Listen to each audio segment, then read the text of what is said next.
सेवा परमो धर्मः, क्या आपको इसका अर्थ ज्ञात है? सेवा परमो धर्मः, किसी को इसका अर्थ पता है? नहीं? और कोई बात नहीं, मैं बताती हूँ। सेवा परमो धर्मः, इसका अर्थ होता है स्वयं से पहले सेवा, और यही हमारे भारतीय सेना का मोटो भी है। हमारे देश में सैनिक सदैव हम सबकी सुरक्षा के हेतु सीमा पर उपस्थित रहते हैं। इन सैनिकों को अपनी मातृभूमि से अत्यंत प्रेम होता है तथा ये अपनी मातृभूमि की रक्षा के लिए अपने प्राणों की आहुति देने में भी संकोच नहीं करते। ऐसे न जाने कितने वीर योद्धा हमारी एवं देश की रक्षा करते हुए वीर गति को प्राप्त होते हैं। आज के युग में लोग राजनेताओं, अभिनेताओं, बड़े बड़े हस्तियों के विषय में श्रवण करना पसंद करते हैं, किंतु हमारे वीर जवानों के विषय में अधिक जानकारी नहीं रखते। इसी कारणवश आज मैं शांति कक्षा 11वीं की छात्रा आपको एक ऐसे ही वीर सैनिक के विषय में बताने जा रही हूँ जिन्होंने 1971 के युद्ध में अपने प्राणों की हंसते हंसते एवं मातृभूमि भारत माता की रक्षा करते हुए आहुति दे दी थी। 1971 के युद्ध में वीरता का परिचय देते हुए पाकिस्तानी सेना को खदेड़ने वाले शहीद सैनिक वीरपुत्र अरुण खेत्रपाल का जन्म 14 अक्टूबर 1950 को पुणे महाराष्ट्र में हुआ था। इनके पिता भी मदन लाल खेत्रपाल भारतीय सेना से जुड़े थे। वे लेफ्टिनेंट कर्नल और इसके पश्चात ब्रिगेडियर के पद पर कार्यरत थे। शहीद वीरपुत्र अरुण खेत्रपाल के परदादा भी 1848 के युद्ध में ब्रिटिश सेना के खिलाफ शिवसेना की ओर से लड़े थे। वीर अरुण खेत्रपाल की रग रग में भारत की रक्षा हेतु के स्वभाव एवं उत्सुकता भरी पड़ी थी।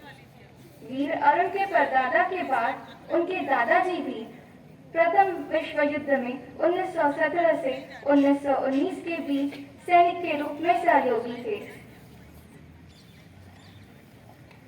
इससे हमें पता चलता है कि शहीद वीरपुत्र अरुण खेत्रपाल के रक्त में ही मातृभूमि के प्रति प्रेम पीढ़ी दर पीढ़ी चलता आ रहा था।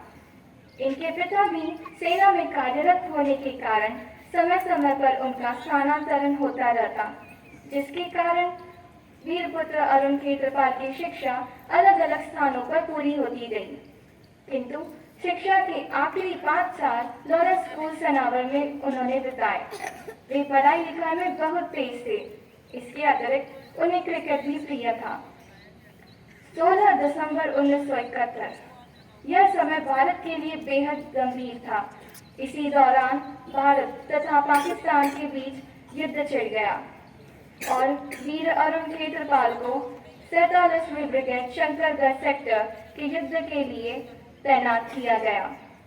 इसी युद्ध में वह वीर गति को प्राप्त हो गए, केवल 21 साल की आयु में। उनका शव और उनका टैंक, जिसका नाम तमेगस्टर था, बाद में पाकिस्तान द्वारा कब्जा कर लिया गया और अंततः भारत सेना को पुनः सौंप दिया गया। यह टैंक अभी भी भारत में प्रदर्शित किया जाता है। शत्रु अर्थात पाकिस्तानी सेना के भयंकर और अविश्वसनीय हमलों के समक्ष उनकी विशिष्ट वीरता और अत्यधिक साहस के लिए वीरपुत्र खेत्रपाल को भारत के सबसे प्रतिष्ठित एवं उच्चतम मानक संघ सैन्य पदक परमवीर चक्र से सम्मानित किया गया था। और यह बताते हुए मुझे अत्यंत पीड़ा हो रही है कि उनके पार्थिव शरीर का अंतिम संस्कार 17 दिसंबर को सांबा जिले के पास किया गया था और उनकी अस्थियां तथा राख उनके परिवार को सौंपी गई, जो 26 दिसंबर तक उनकी मृत्यु से अनजान ही थे। इस प्रकार मैंने भारत के इस वीर सुपुत्र की यशोगाथा प्रस्तुत करने की चेष्टा की है। मुझे पूरी आशा है कि मेरे जैसी आपको भी इस वीर पुत्र के जीवन के चरित्र से देशभक्ति की प्रेरणा मिलेगी। जय भारत। आपका दिवस मंगलमय हो। नमस्कार।